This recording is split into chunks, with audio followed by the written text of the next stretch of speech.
آپ کے بارے میں کوئی بندہ کوئی ملاقات کے بعد کہہ دے کہ میں نے ان سے ملاقات کی اور اس کے بعد جناب مجھ پہ یہ کرم ہو گیا، اب بندہ آپ پر تنقیدات شروع کر دے، تو یہ درست نہیں ہوگا کہ آپ نے دعویٰ ہی نہیں کیا۔ جس بندے نے دعویٰ کی یہ اس سے پوچھا جائے۔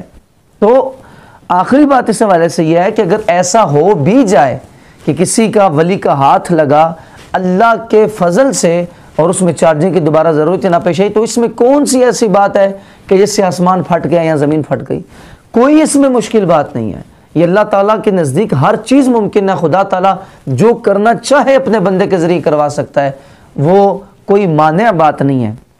اگلی بات، لاؤڈ سپیکر پہ پابندی تھی، لاؤڈ سپیکر کو کفر کہتے تھے کئی لوگ، اور پوری مہم جو ہے وہ ٹیکنالوجی کے خلاف چلتی تھی، لیکن اس کے باوجود تنقیدات کی بوچھاڑ کرتے ہوئے ٹی وی اور پھر لاؤڈ سپیکر پہ آ گئے، اور لاؤڈ سپیکر میں تو یہاں تک کہہ دیا کہ دیکھیں جی لاؤڈ سپیکر کو لوگ پہلے کفر سمجھتے تھے۔ یہ تو میں عرض کروں گا کہ آپ جو بات کر رہے ہیں یا آپ خود ہی اپنی باتوں میں جھوٹے قرار دیے جا رہے ہیں کہ لاؤڈ سپیکر کو کفر تو آج تک کسی نے بھی نہیں بولا، ہم نے نہ پڑھا نہ سنا، یہ تو پہلی بار آپ کی زبان سے سن رہے ہیں کہ آپ کہہ رہے ہیں کہ علماء نے لاؤڈ سپیکر کو کفر کہا تھا۔ تو ویسے بھی آپ سوچیں کہ لاؤڈ سپیکر کا تعلق عقائد اور نظریات سے ہے یا اعمال سے ہے؟ یقیناً عقائد اور نظریات سے نہیں، تو پھر یہ کفر کیسے بن جاتا ہے؟ تو بڑی عجیب و غریب بات کر رہے ہیں آپ، جو اپنی بات آپ کر رہے ہیں اس کو آپ ثابت نہیں کر سکتے کہ آج تک کسی عالم نے اس کو کفر نہیں کہا۔ البتہ بعض ایسے مسائل کے ٹی وی کو ابتدا میں، ویڈیو کے ابتدا میں، اسی طرح اسپیکر کو ابتدا میں اس سے بچا جاتا تھا اور بعد میں اس کی اجازت دے دی گئی، ایک مختلف ہی مسئلہ تھا۔ بہت سارے ایسے مسائل ہیں جو پہلے نہیں کیے جاتے تھے اور بعد میں اس کی اجازت مل گئی باقاعدہ طور پر مفتیان کرام کی طرف سے۔ تو یہ ایک درجے ہوتے ہیں دین میں، یہ عام بندہ نہیں سمجھ سکتا، ایک مفتی بندہ سمجھ سکتا ہے کہ اس میں بہت سارے مسائل دے کر تو پھر اس پر فیصلہ کرنا ہوتا ہے۔ تو اس پر آپ جیسوں کو تو بڑا تنقیدات کا موقع مل جائے گا، تو لہٰذا آپ پہلے دین سیکھ لیجئے۔ پر انہی کی ایک اور ویڈیو نظر سے گزری جس میں کہتے ہیں کہ پیلے جوتے پہنا کریں، یعنی پیلے یعنی یلو رنگ کے جوتے پہن کے انسان نفسیاتی طور پہ کمزور نہیں ہوتا۔ اگر اسے پریشانی ہے، پھر کوئی فکر لاحق ہے، تو پھر اس فکر سے آزادی مل جائے گی۔ اسی طرح اگر آپ کسی اور رنگ کے جوتے پہنتے ہیں تو اس سے پریشانی بڑھتی، یعنی اگر کوئی شخص پریشان حال ہے، وہ ڈپریشن میں چلا گیا ہے، تو پھر جتنے بھی ماہر نفسیات ہیں دنیا میں، وہ اپنی اپنی دکانیں بند کر لیتے ہیں اور دکانیں بند کر کے دکان کے باہر لکھ دیتے ہیں کہ آپ پیلے رنگ کے بڑے بڑے جوتے پہنے، آپ بالکل ٹھیک ہو جائیں گے۔ اسکول میں چونکہ سارے بچوں کے جوتے سیاہ رنگ کے ہوتے ہیں، اس لیے ان کی یونیفارم کے ساتھ جوتے بھی پیلے کر دینے چاہیے تاکہ سارے کے سارے بچے بڑے ہو کے سائنسدان ہی بن جائیں۔ اور انہی لوگوں کے حوالے سے پیلے جوتوں کی بات ہے کہ پیلے جوتے پہننے والے کو فکر لاحق نہیں ہوتی، ٹینشنیں نہیں ہوتی، یا اس سے غم دور ہوتے ہیں۔ تو اس پر پھر انہوں نے تبصرہ کرتے ہوئے اور مذاق بناتے ہوئے آپ یہ کہہ رہے ہیں آگے کہ دیکھیں اگر پیلے جوتوں سے اتنا کچھ ہوتا ہے تو پھر تو جو ڈپریشن کے مریض ہوتے ہیں تو وہ جب جاتے ہیں نفسیات والوں کے پاس، تو نفسیات والوں کو چاہیے تو دکانیں بند کر کے چلے جائیں اور باہر وہ جوتے لٹکا دیں پیلے بڑے بڑے اور کہیں کہ جناب جوتے پہن لیں تو آپ کی جناب نفسیاتی مرض ختم ہو جائے گا، درست ہو جائیں گے۔ اسکولوں میں بچوں کو پیلے جوتے پہنا دیے جائیں کہ جناب وہ سائنسدان بن جائیں گے۔ یہ یعنی ایک بہترین بات کو مذاق بنانا تو کوئی آپ سے سیکھے، بالکل آپ نے یہ بے انصافی کی ہے۔ دیکھیں سب سے پہلے یہ دیکھیں کہ جو پیلے جوتوں والی بات ہے اس کے پہننے یا نہ پہننے یہ کس ہستی سے لیا جا رہا ہے اور کس طرح بیان کیا جا رہا ہے، پہلے یہ دیکھنا پڑے گا۔ دیکھیے آپ نے کہا کہ اس طرح تو جناب باہر جوتے لٹکا دیں لوگ وہ پہنے ٹھیک ہوتے جائیں گے، یہ آپ نے ایک مذاق کے طور پہ بولا۔ دیکھیں اگر میں آپ کے درجے پر اتر کر آپ ہی کی بولی میں جواب دوں تو بات یوں بنے گی اور بالکل زبردست آپ پر فٹ آئے گی۔ ایک بندہ جاتا ہے میڈیکل سٹور پر اور وہ کہتا ہے جناب کہ طبیعت خراب ہے، پیناڈول کی گولی دی جاتی ہے کہ آپ اسے کھائیں درست ہو جائیں گے۔ وہ پیناڈول کی گولی کھانے کے بعد واقعی تندرست ہو جاتا ہے، تو پھر وہ اگلے مرحلے چلے جاتا ہے سیدھا اسپتال میں اور کہتا ہے جناب کہ آپ اس طرح کریں، اسپتال سارے بند کر دیں۔ کیوں جی؟ کیونکہ پیناڈول کی گولی کھانے سے جناب مجھ پہ زبردست اثر ہو گیا ہے اور میں بہترین ہو گیا ہوں، تندرست ہو گیا ہوں، تو لہٰذا ان اسپتالوں کی ضرورت کوئی نہیں ہے۔ تو آپ کیا کریں، اسپتال بند کر کے باہر پیناڈول کے پتے لٹکا دیں اور لکھ دیں جناب جس کی طبیعت خراب ہوئی ہے پتے لے کر جاتا جائے، کھاتا جائے اور وہ ٹھیک ہوتا جائے۔ تو یقیناً ایک سلیم العقل شخص بولے گا کہ یہ تو بے وقوفانہ بات ہے کہ بھائی پیناڈول کی گولی کھانے سے اگر صحت ملتی ہے، تندرستی ملتی ہے، اس کا مطلب یہ تو نہیں ہے کہ پورا اسپتال ہی بند کر دیا جائے۔ تو صاحب جی اگر پیلے جوتے پہننے سے غموں میں کمی آتی ہے، فکریں لاحق نہیں ہوتی، ٹینشنیں دور ہوتی ہیں، تو اس کا مطلب یہ تھوڑا ہی ہے کہ بس اسی سے ہوتی ہے اور اس کے علاوہ کوئی کام نہیں ہے، بلکہ یوں کہا جائے گا کہ جن جن باتوں سے ٹینشنیں اور فکریں ختم ہوتی ہیں، ان میں ایک پیلے جوتوں کا پہننا بھی منقول ہے، تو یوں بات کہی جائے گی۔ اب آپ دیکھیں کتنے بہترین بات کو ایک آپ فتنے والے انداز میں پیش کر رہے ہیں، لوگ دین سے بیزار ہوں گے اور اس کا گناہ سارا آپ کے سر پر آئے گا۔ اب یہ پیلے جوتے پہننے والی بات جو ہے یہ اپنے پیٹ سے نہیں کی، بلکہ یہ بات اگر حضرت علامہ الیاس ستار قادری صاحب نے کی ہو یا دیگر علماء نے کی ہو تو ان کے پاس دلیل موجود ہے۔ دیکھیے قرآن پاک پہلا پارہ سورہ بقرہ ہے، اللہ جل وعلا نے فرمایا انہا بقرۃ صفراء فاقع لونہا تسر الناظرین۔ ترجمہ کنز الایمان، وہ ایک پیلی گائے ہے کہ جس کی رنگت ڈہڈہاتی دیکھنے والوں کو خوشی دیتی ہے۔ یہ سورہ بقرہ کی آیت نمبر 170 ہے، اور تفسیر قرطبی میں اسی آیت کے تحت لکھا ہوا ہے قال ابن عباس الصفرۃ تسر النفس وحد على لباس نعال الصفر حکاہ عنہ النقاش وقال علی بن ابی طالب رضی اللہ عنہ من لابس نعلی جلد اسفر قل ہمہ لأن اللہ تعالی یقول صفراء فاقع لونہا تسر الناظرین۔ حکاہ عنہ الثعلبی ونہى بن زبیر ومحمد بن ابی کثیر عن لباس النعال السود لأنہا تہم۔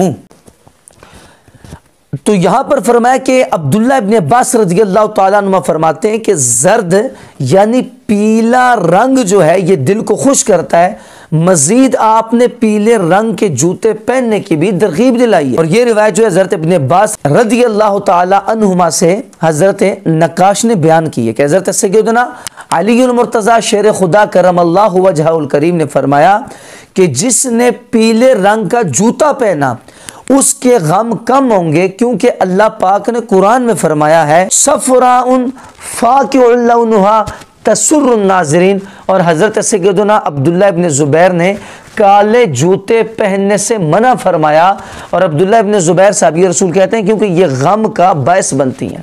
تو یہ تفسیر قرطبی میں جلد نمبر 1 صفحہ نمبر 451 پر موجود ہے۔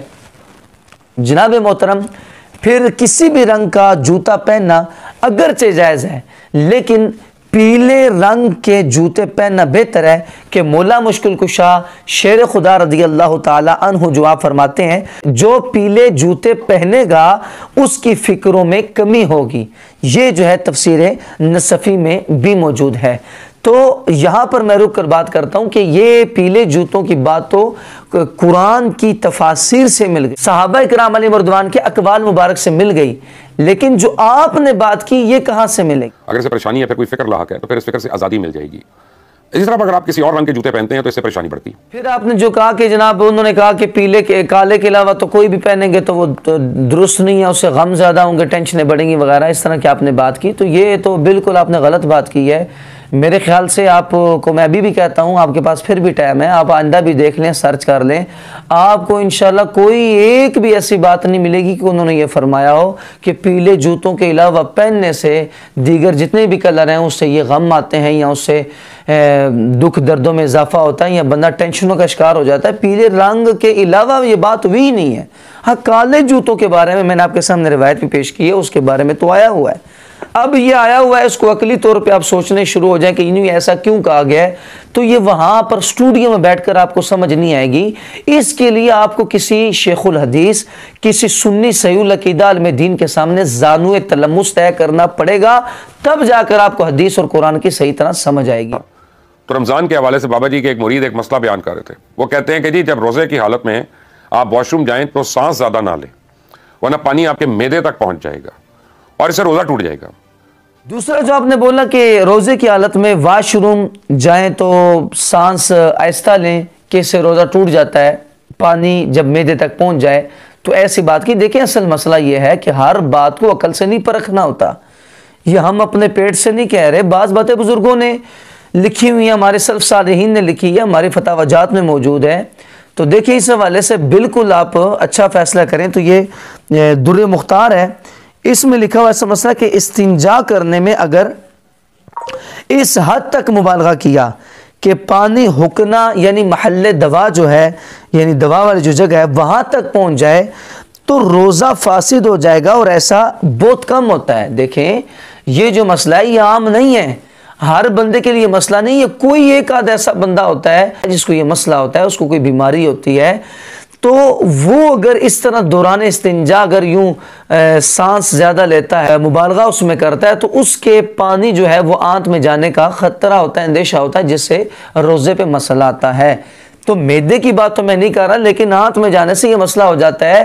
تو مبشر لقمان صاحب آپ اس بات کا مذاق نہ بنائیں، آپ نے اس بات کو بھی مذاق والے انداز میں لے لیا۔ یہ میں آپ کو حوالہ دے رہا ہوں در مختار کا، کتابوں کا حوالہ دے رہا ہوں، جبکہ آپ نے اپنی بات میں کسی کتاب کا حوالہ نہیں دیا، آپ نے صرف 2-3 دفعہ سائنس کا نام لکھا، سائنس میں کہا ہوا ہے۔ مجھے تو ایسا لگتا ہے کہ آپ سے قبر میں سائنس کے بارے میں پوچھا جائے گا کہ سائنس اس بارے میں کیا کہتی تھی اور آپ نے کیا کیا۔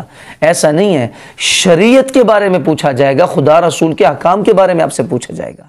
یہ کرامات ہیں کیا؟ کتنی حقیقت ہے یا یہ صرف ایک ڈرامہ ہے؟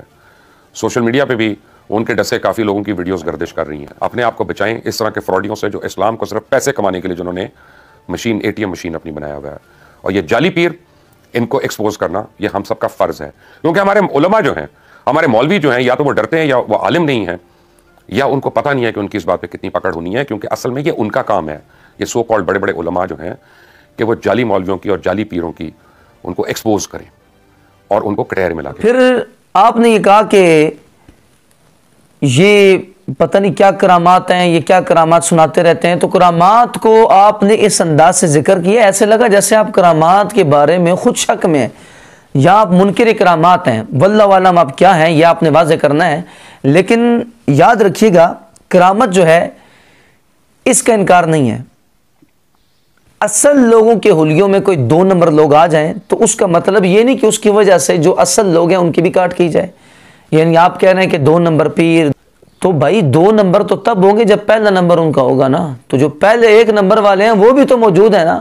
اب یہ لازمی تو نہیں کہ جناب جس کی بات کوئی نیٹ پہ آ جائے وہ 2 نمبر ہی ہوگا، اور تبصرہ آپ اپنے سے ایسے ہی کر رہے ہیں جیسے کوئی بہت بڑی غلطی کس سے ہوگی، ایسے ویسے کوئی بات نہیں پریشانی کی۔ صاحب جی سنیے گا، کرامت جو ہے کرامت ہے، اس کا انکار کرنا یہ گمراہی ہے۔ کرامت جو ہے یہ اللہ تعالیٰ کے قرآن سے ثابت ہے، نص قطعی سے ثابت ہے، اور کرامت کے بارے میں 2-4 باتیں لازمی سن لیں۔ مفسر شہیر حکیم الامت حضرت قبلہ مفتی احمد یار خان نعیمی گجراتی رحمۃ اللہ تعالی فرماتے ہیں کہ اصطلاح شریعت میں کرامت وہ عجیب اور غریب چیز ہے جو ولی کے ہاتھ پر ظاہر ہو۔ حق یہ ہے کہ جو چیز نبی کا معجزہ بن سکتی ہے وہ ولی کی کرامت بھی بن سکتی ہے، سوا اس معجزے کے جو دلیل نبوت ہو، جیسے وحی اور آیات قرآنیہ۔ اسی طرح عقیدہ کرامت کے حوالے سے ہمارا یہ ہے، امام جلیل مفتی جن و انس نجم الملت والدین حضرت عمر نصفی رحمت اللہ تعالی علیہ فرماتے ہیں کہ کرامات الاولیاء حق فتظہر الکرامت علی طریق نقد العادت للولی من قطع مسافت البعیدت فی المدت القلیلہ۔ وہ کہتے ہیں کہ اولیاء اللہ کی کرامات حق ہیں، پس ولی کی کرامات خلاف عادت طریقے سے ظاہر ہوتی ہیں، مثلا طویل سفر کو کم وقت میں طے کر لینا۔ اس کی شرح کرتے ہوئے حضرت علامہ سعد الدین تفتزانی رحمۃ اللہ تعالی علیہ، شرح قاعدہ نصفیہ سے میں بات کر رہا ہوں، آپ فرماتے ہیں کہ جیسے حضرت سیدنا سلیمان علیہ نبینا علیہ الصلوۃ والسلام کے درباری حضرت آصف بن برقیہ رضی اللہ عنہ کا طویل مسافت پر موجود تخت بلقیس کو پلک جھپکنے سے پہلے لے آنا، تو آپ نے اس کو کرامت سے تعبیر کیا، اور قرآن پاک میں بالکل یہ حضرت آصف بن برقیہ کا جو واقعہ ہے، حضرت سلیمان علیہ السلام کے دربار میں جو موجود تھے، حضرت سلیمان علیہ السلام کی ڈیمانڈ پر انہوں نے پلک جھپکنے سے پہلے وہ جو ہے تخت لایا۔ اس کے بارے میں کہا جاتا ہے کہ وہ 80 گز اور 40 گز لمبا چوڑا تھا، اور جناب جب کہا گیا کتنی دیر میں لائیں گے تو کہا جناب آپ پلک جھپکنے سے پہلے لے آؤں گا، اور بالکل سیکنڈ سے بھی پہلے وہ تخت وہاں پر موجود تھا۔ تو اب آپ اس کو سائنس سے تولیں گے کیا، یا آپ کہیں گے قرآن میں آیا ہوا ہے، پھر تو آپ ہر بات کو بولیں جناب کہ یہ سائنس کیا کہتی ہے۔ تو خدا کا واسطہ ہے سائنس کے پیچھے اتنا نہ پڑیں، بلکہ اس سائنس کو تسلیم کریں جو قرآن و سنت کے مطابق ٹھیک ہو، اس کو تسلیم کریں۔ اور اعلیٰ حضرت شیخ الاسلام سیدی شاہ امام احمد رضا خان قنداری رحمۃ اللہ تعالی نے فرمایا کہ جو کرامات اولیاء کا منکر ہے وہ گمراہ ہے، تو اس لیے آپ سے گزارش ہے کہ آپ بالکل مطلقاً کرامات کا انکار نہ کریں. کرامات کا اگر آپ انکار کرتے ہیں تو قرآن پاک میں جو موجود کرامات ہیں، جن میں سے ایک میں نے آپ کو حضرت سلیمان علیہ السلام کے صحابی آصف بن برقیہ کی بات سنائی ہے، اس کا کیا بنے گا؟ اس لیے اس پر بہت توجہ سے آپ بات کریں. اپنے آپ کو بچائیں اس طرح کے فراڈیوں سے جو اسلام کو صرف پیسے کمانے کے لیے جنہوں نے مشین ATM مشین اپنی بنایا ہوا ہے. اور یہ جعلی پیر، ان کو ایکسپوز کرنا یہ ہم سب کا فرض ہے. یہ بات کہتا چلوں کہ آپ نے شیخ طریقت حضرت علامہ الیاس ستار قادری رضوی دامت برکاتہم القدسیہ والعالیہ کے حوالے سے یہ اسٹیٹمنٹ دی ہے کہ دیکھیں جی یہ جعلی پیر، یہ ڈبہ پیر اور اس طرح کے لوگوں کے بارے میں اگر آپ کے پاس کوئی اور معلومات ہو تو ہم تک پہنچائیں، ہم آپ کے آواز اوپر پہنچائیں گے. لگتا ہے بہت بڑا آپ نے کچھ یاد شروع کر دیا ماشاءاللہ جی. یہ ایسی لایانی باتیں ہیں. دیکھیں میں آپ کو جو ہے اقرار الحسن صاحب اور حق خطیب صاحب کا جو معاملہ ہوا اور پوری دنیا نے اس کو دیکھا، آپ نے اس کو بھی شاندار میچ کہہ کر آپ آگے گزر گئے. ٹھیک ہے، ان کے جو بھی معاملات ہیں اور وہ دنیا کے سامنے ہیں کہ اس میں کیا ٹھیک ہے اور کیا غلط ہے، ہمارا بھی اس حوالے سے بیان موجود ہے. لیکن بات یہ ہے کہ آپ ہر بندے کو حق خطیب صاحب کے ساتھ تو نہ جوڑیں. دیکھیں ہر بندے میں فرق ہوتا ہے. امیر اہل سنت حضرت علامہ الیاس ستار قادری دامت برکاتہم القدسیہ کی آپ زندگی کی کوئی ایک ویڈیو لا کر دکھائیں کہ جس میں انہوں نے یہ فرمایا ہو کہ یہ میری کرامت ہے. آپ ان کی زندگی کی کوئی ایک ایسی بات لا کے دکھائیں جو قرآن اور حدیث کے مخالف ہو. آپ ان کی زندگی پر کوئی ایک ایسی بات لے کر آئیں کہ جو خدا رسول کو ناراض کرنے والی ہو. یہی تو کرامت سے بڑی چیز ہے. اس کو استقامت بولتے ہیں کہ اس بندے نے جتنی بھی عمر گزاری ہے خدا رسول کے ذکر کے لیے، خدا رسول کا ذکر کرتے ہوئے اللہ رسول کے دین کے لیے گزاری ہے. اور پھر آپ کہتے ہیں کہ جناب یہ جعلی بابے یہ کچھ نہیں کرتے. یوں آپ نے ٹائٹل اتنا عجیب دیا اپنے ویڈیو کو، خدا کے لیے ہوش کے ناخن لیں. دیکھیے یہ بابا جس کو آپ الیاس قادری صاحب کہہ رہے ہیں یہ کوئی عام بندہ نہیں ہے. اس بندے نے اپنی کوٹھی بینک بیلنس نہیں بڑھائے، بلکہ اس نے امت کی خیر خواہی کے لیے اور امت کے درد کو لے کر سونے آقا مصطفیٰ کریم علیہ السلام کی امت کے لیے اپنی جان، مال، اپنی اولاد، اپنی آل سب کچھ کا نذرانہ پیش کیا ہے. اور دیکھیں جو انہوں نے خدمات کی ہیں اس سے پھر ملا کیا. اب تک جو رپورٹ موجود ہے کہ 80 سے زائد جو ہے ڈپارٹمنٹس میں آپ کے جو ہیں وہ سلسلے جاری ہیں اور خدمات جاری ہیں. اور دنیا کے کئی ممالک میں، بلکہ میں کہتا ہوں کہ 7 بر اعظموں تک آپ نے دینی جو خدمات ہیں اور کام ہے اس کو پہنچا دیا ہے. پھر اس حوالے سے کئی ہزار مساجد کی تعمیرات وہ ابھی تک کی جا چکی ہیں. مزید یہ کہ اب تک دنیا میں آپ نے یعنی الیاس قادری صاحب نے 13,000 سے زائد مدارس اس امت کو عطا فرمائے ہیں. اور صرف یہی نہیں بلکہ تقریباً 4 لاکھ بچیاں اور بچے اور حفظ و ناظرہ اس وقت وہ کر رہے ہیں. اور درس نظامی جو عالم کورس کرنے والوں کی تعداد ہے اس کو اگر دیکھا جائے تو ان کی تعداد 1,25,000 سے بھی زیادہ ہے. اس میں ہمارے مسلمان بھائی اور ہماری بہنیں وہ تعلیم حاصل کر رہی ہیں. اور 32,000 سے زائد علماء و عالمہ تیار کر کے اس امت کو تحفہ دیے ہیں. یہ ہے الیاس ستار قادری صاحب. ان کا موازنہ کسی اور کے ساتھ نہ کروائیں اور ان کا نام اتنی بے پرواہی کے ساتھ نہ لیں. جس بندے نے ساری عمر خدا رسول کے لیے گزار دی ہے، آپ کی چھوٹی سی بات ان کی عزت کو نہیں اچھال سکتی. اللہ تعالیٰ نے کو بہت مقام دیا ہے. ہم ساری زندگی بھی ان کے شکر ادا کریں تو خدا کی قسم نہیں کر سکتے کہ لاکھوں کروڑوں لوگوں کے دلوں میں عشق رسول کی شمع کو انہوں نے جلایا ہے اور عشق رسول کی شمع کو پہنچایا ہے. توحید خدا کا جھنڈا دنیا میں لہرایا اور انہوں نے قرآن و حدیث کا پیغام پہنچایا. مدنی چینل دیکھ لیں، اس طرح بہت سارے ان کی شعبہ جات ہیں. ہم تو اپنی زندگی میں کسی ایک بندے کو سر پر ٹوپی بھی نہ پہنا سکے. اس بندے نے کئی لاکھ کو سروں پہ امامے اور چہرے مبارک پہ داڑھی سجوا دی. تو اب مجھے بتائیں کہ یا یہ کوئی جعلی بابا ہے؟ اگر یہ جعلی بابا ہے تو دنیا میں کوئی اصلی بابا ہے ہی نہیں. پھر اس لیے ایسا کبھی نہ بولیں. جو اللہ والے ہیں انہوں نے خدمات کی ہیں، ان کی خدمات کو سراہا جائے. اللہ رب العزت شیخ طریقت امیر اہل سنت حضرت علامہ الیاس ستار قادری رضوی دامت برکاتہم القدسیہ کا سایہ فت ہمارے سروں پر قائم و دائم رکھے اور آپ کو درازی عمر بالخیر نصیب فرمائے. اور انشاءاللہ جیسے آپ مبشر لقمان صاحب جتنی آپ نے باتیں کی ہیں، تنقیدات کی ہیں، مجھے امید ہے آپ ایسی باتیں نہیں کریں گے. اس سے پہلی ویڈیوز بھی آپ کی موجود ہیں کہ جس میں آپ تعریفات کے پل باندھ رہے ہیں اور اب آپ کی ویڈیو ہی آپ نے جناب الٹا جو ہے وہ سلسلہ شروع کر دیا ہے. اللہ رب العزت ہم سب کو دین دنیا کی بہتریاں اور سرخریاں نصیب فرمائے.